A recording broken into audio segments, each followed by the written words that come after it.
Dia.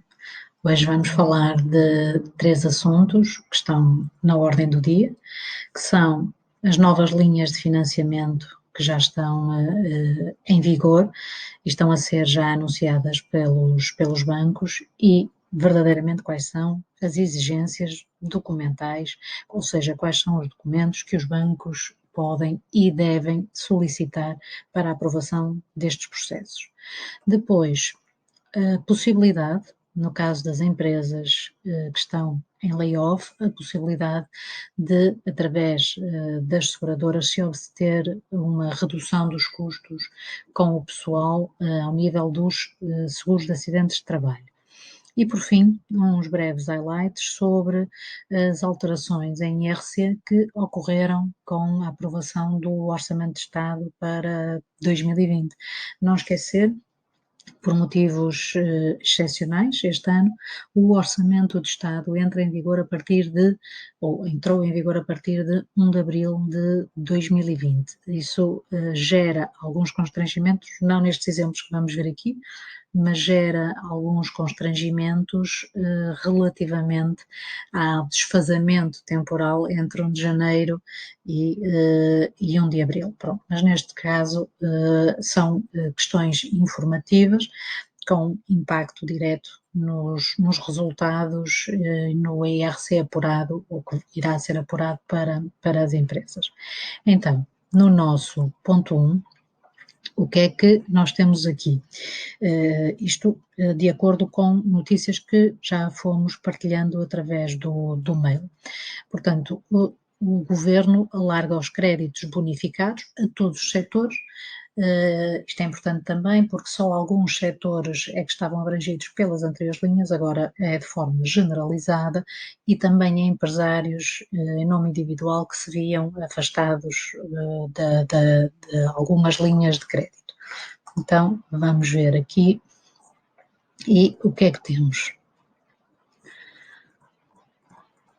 Temos então, neste momento, isto é de acordo com uma notícia no Expresso, de acordo com o que está a ser praticado, então todos os setores económicos já podem pedir financiamento e agora com custos mais favoráveis. O que é que nós tínhamos anteriormente?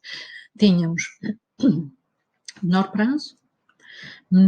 prazo de carência,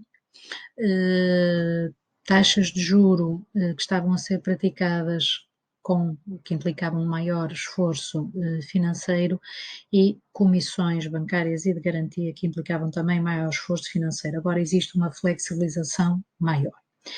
Então, sem dúvida, é necessário ir dotando a economia progressivamente de mais fundos, até porque a primeira linha que saiu dos 400 milhões de euros esgotou já na semana passada, portanto alguns processos terão ficado pendentes e sem aprovação.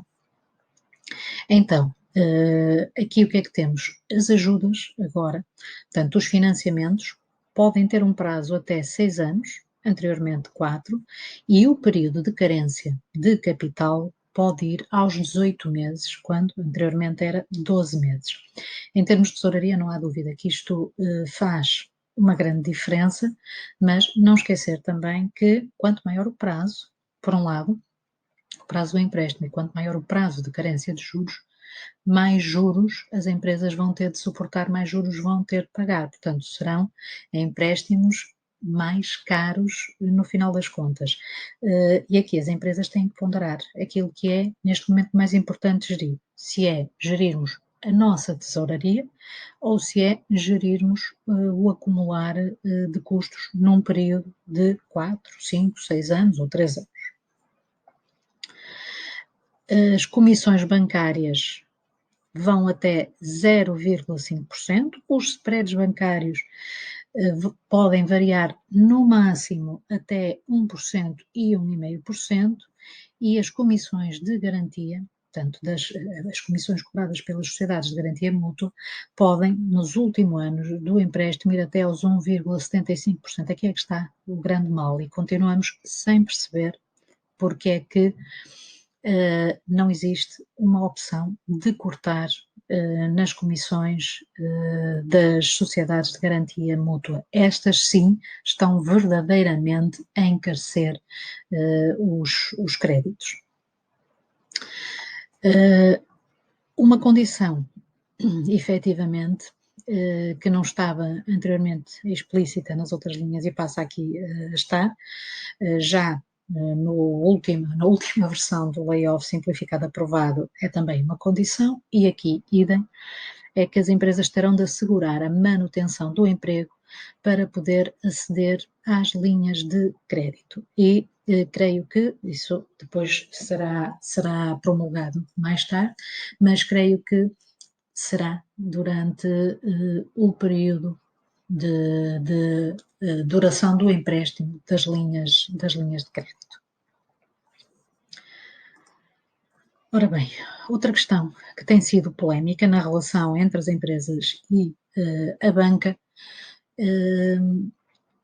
incide nos elementos que têm sido pedidos.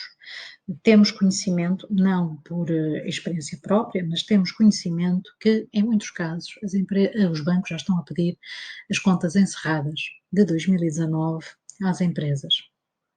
Noutros casos, também estão a pedir, estavam em março, portanto, no passado mês, estavam a pedir balancetes já a 31/3/2020. Portanto, isto são questões absurdas. Quem está do lado de lá nem sequer sabe o que está a pedir.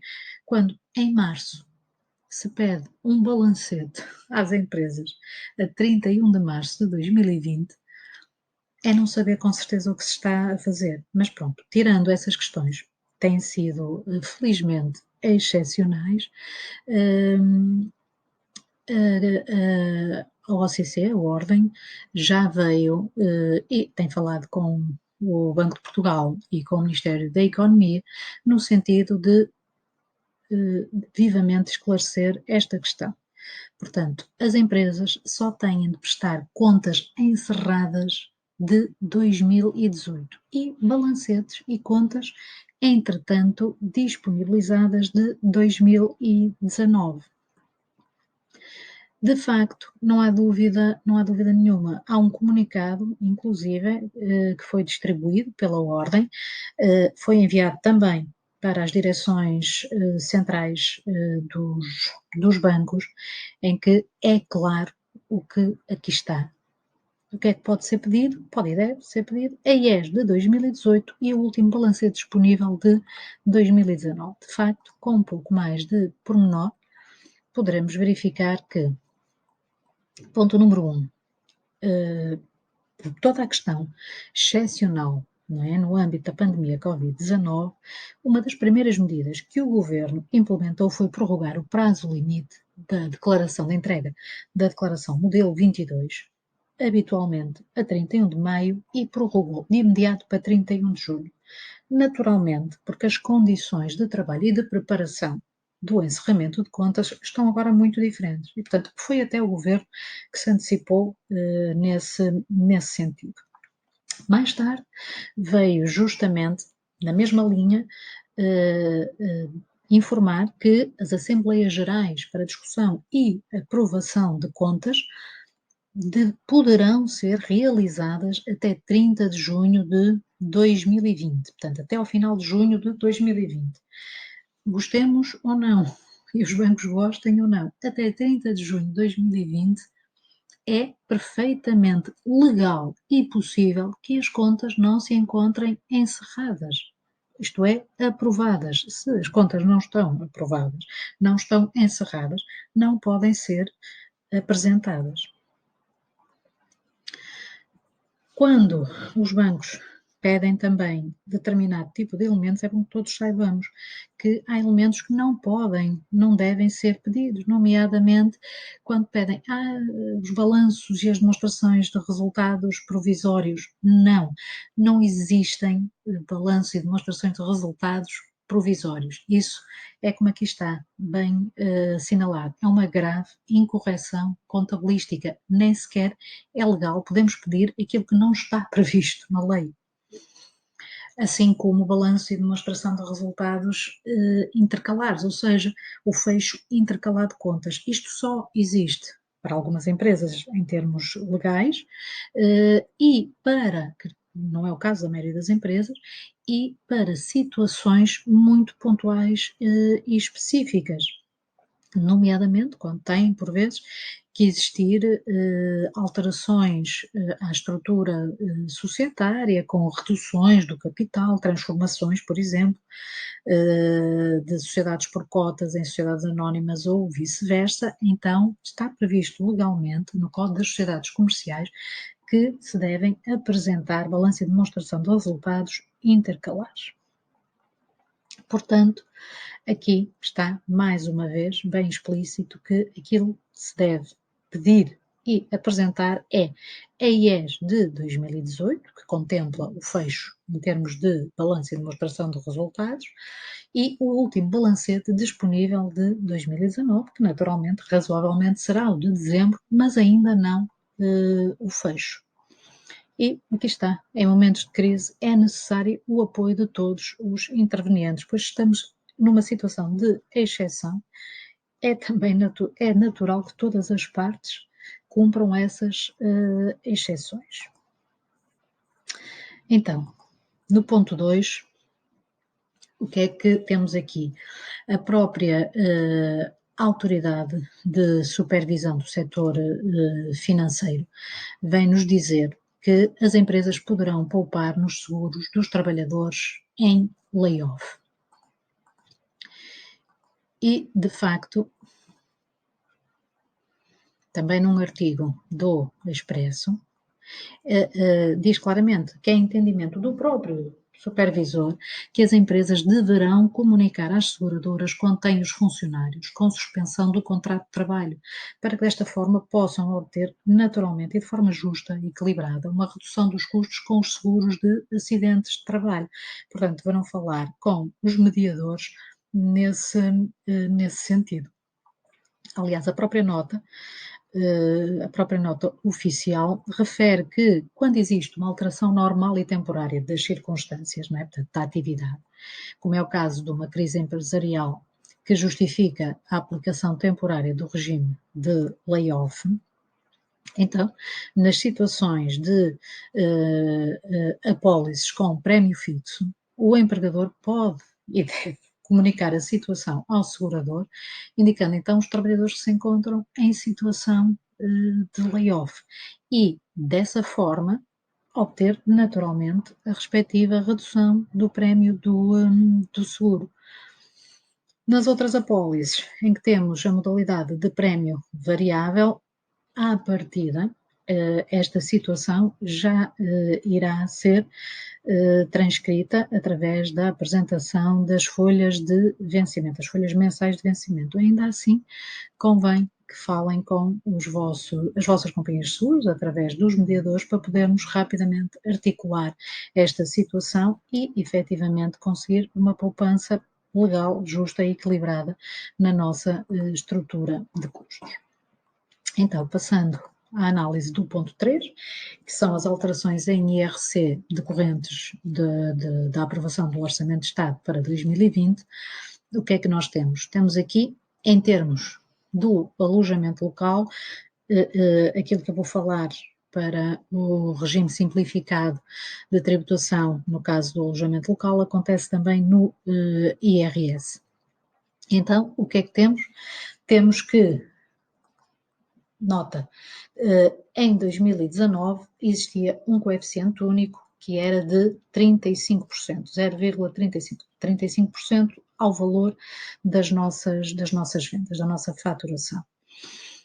Para este ano, então, o que é que temos? Temos que estabelecimentos de alojamento local na modalidade de moradia ou apartamento que estejam localizados em áreas de contenção passa de 0,35 para 0,5. Portanto, há aqui um aumento efetivamente expressivo.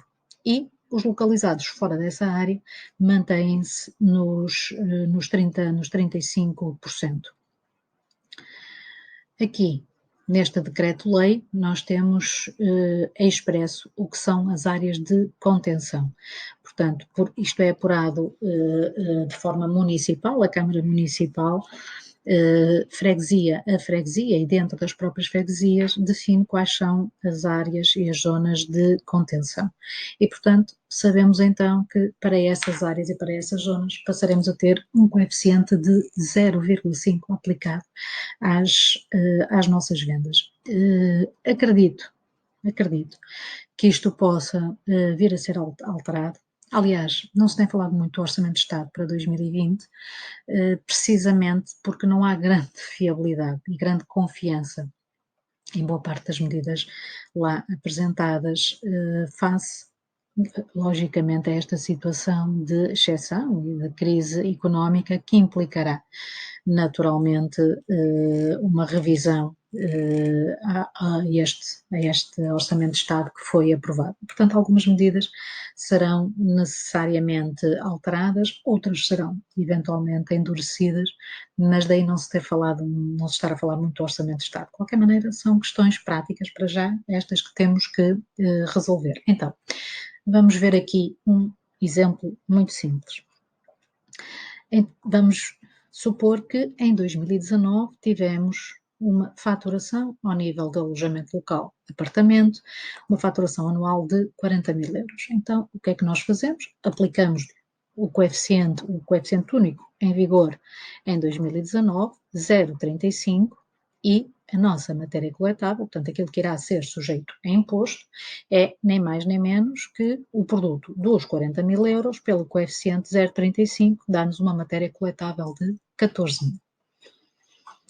Em 2020, vamos supor que a nossa faturação decresce, até no mesmo regime, decresce para 30 mil euros e estamos numa zona de contenção e, portanto, passamos a ter um coeficiente de 0,5. Ora, pelo produto, do volume de negócios e do coeficiente, o que é que nós vamos ter? Vamos ter uma matéria coletável de 15 mil euros, ou seja, isto é absolutamente grave. Numa situação de quebra de rendimentos, que é o que é expectável até para 2020, nós passamos a ter uma matéria coletável superior, uma carga de imposto superior. Portanto, isto é absolutamente inadmissível. Outra questão no ponto 3 são, ao nível do all tax, a aplicação de duas taxas no apuramento de imposto, os limites foram alterados. Aqui são alterações bastante benéficas. Então, continuamos a ter a nossa taxa normal de imposto de 21% e a taxa reduzida para as pequenas e médias empresas, devidamente certificadas pelo IAPMEI, não é, com o estatuto de PME, temos uma taxa de 17%, o que já se verificava face a anos anteriores. Só que o que acontece é que até 2019 o limite da matéria coletável para a aplicação da taxa reduzida era 15 mil euros. Em 2020, a taxa reduzida passa a poder ser aplicada até o limite de matéria coletável de 25 mil euros. Isto vai-nos permitir um benefício máximo, digamos assim, portanto, a diferença entre as taxas, não é? A aplicação das taxas de 600 euros para 1000 euros. Portanto, há claramente aqui um ganho de imposto para as empresas. Então, um outro exemplo, vamos ver. Lucro tributável apurado por uma empresa em 2019 que se situa nos 27 mil euros. Então, vamos ter que partir isto em dois. Então, a primeira fatia, que é dos 17%, irá ser aplicada até ao limite dos 15 mil euros. Portanto, 17% vezes 15 mil euros dá-nos um IRC de 2.550. A diferença dos 27 mil para os 15 mil vai ser tributada à taxa normal de imposto, que são os 21%. Que nos vai dar 2.520. Portanto, somando ambas as parcelas, temos um IRC total de 5.070 euros. Para 2020, o que é que verificamos? Verificamos que iremos ter 28.000 euros, portanto, até um lucro tributável superior ao ano anterior, e então vamos ter o primeiro nível dos 17%, vai até o limite dos 25.000 euros.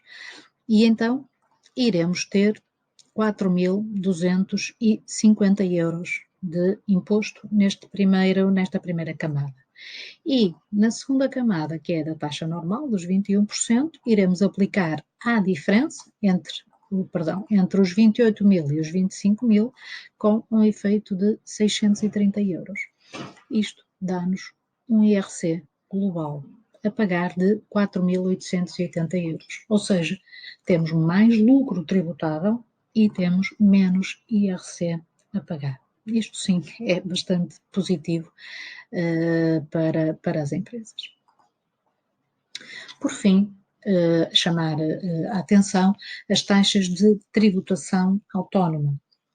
A tributação autónoma, que é já um peso muito significativo na estrutura de IRC das empresas, porque a tributação autónoma aplica-se às ajudas de custo e aos quilómetros pagos, aplica-se às despesas de representação, aplica-se às despesas com viaturas ligeiras de passageiros, essencialmente estes três grandes grupos.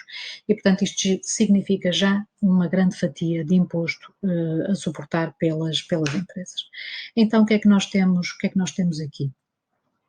Nós temos, atualmente, agora em 2020, temos as chamadas taxas normais, 10, 27,5 e 35, não houve alteração nas taxas, isto é só uma chamada de atenção, para termos a noção de que a tributação autónoma de uma determinada viatura, nomeadamente se tiver um valor de aquisição igual ou superior a 35.000 euros, que são viaturas de gama média, tem uma taxa elevadíssima de tributação autónoma, 35%.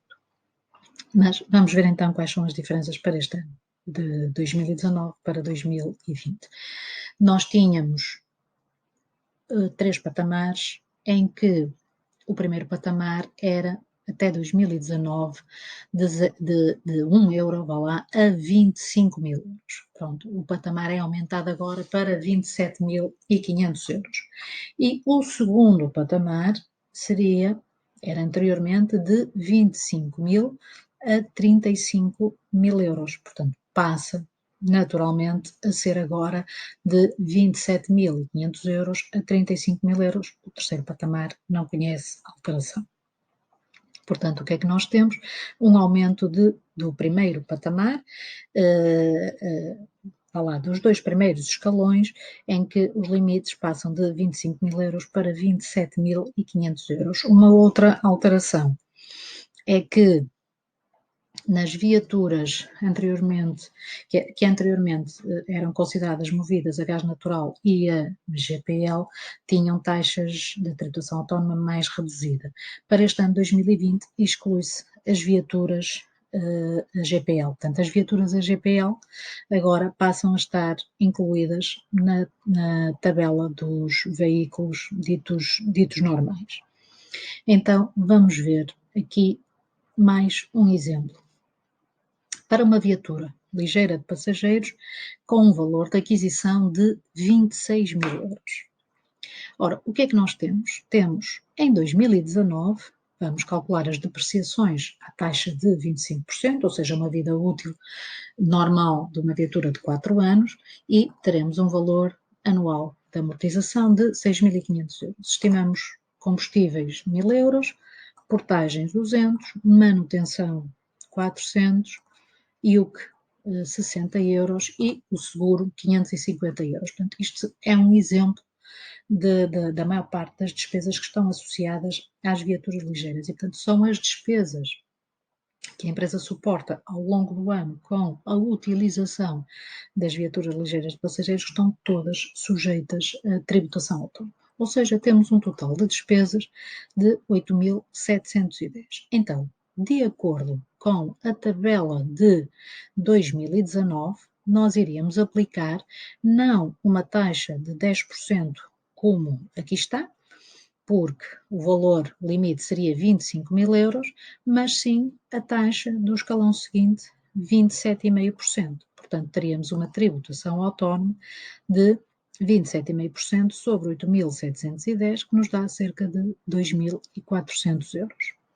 Em 2020, temos exatamente as mesmas circunstâncias, é a mesma viatura que está a ser utilizada e será tributada, temos depreciações iguais, 25%, e estimamos também combustíveis, portagens, portanto, estimamos o mesmo grau e nível de utilização do ano anterior, ou seja, temos um total idêntico de 8.710 euros de gastos, que irão ser, então, tributados autonomamente, desta vez sim, à taxa de 10%, porque 26.000 euros, se no ano anterior 26.000 euros era superior ao limite dos 25.000 e, portanto, ia para o segundo escalão, dos 27,5, em 2020, 26.000 é inferior a 27.500 euros e, portanto, fica no primeiro escalão com uma taxa de 10%.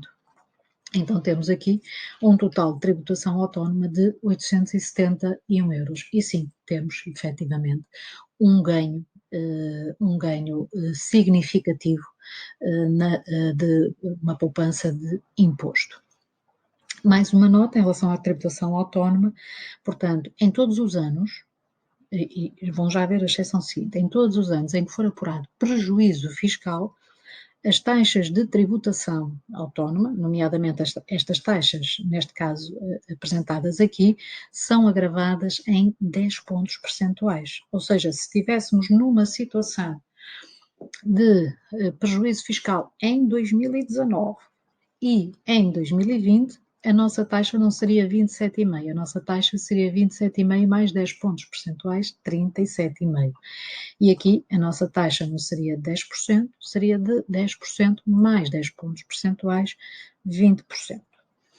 No Orçamento de Estado para 2020, dizem, e bem, que deixa de ser aplicável o agravamento destes 10 pontos percentuais nos casos em que os prejuízos fiscais sejam apurados nos períodos de tributação de início de atividade e no seguinte, isto porque é razoável que as empresas, com o seu esforço de implementação e início de atividade, possam apresentar resultados negativos nos 2 primeiros anos de atividade. E desta forma, então, desonera-se e desagrava-se o esforço tributário e financeiro das empresas. Pronto, estas são as principais alterações do IRC para 2020, que terão impacto direto nas contas das empresas e dos agentes económicos. E pronto, desta forma, acompanhando sempre estas alterações, estas evoluções e acompanhando-nos sempre mutuamente, sabemos que em conjunto vamos conseguir. Tá? Obrigada por esta apresentação e pela vossa atenção. Até à próxima.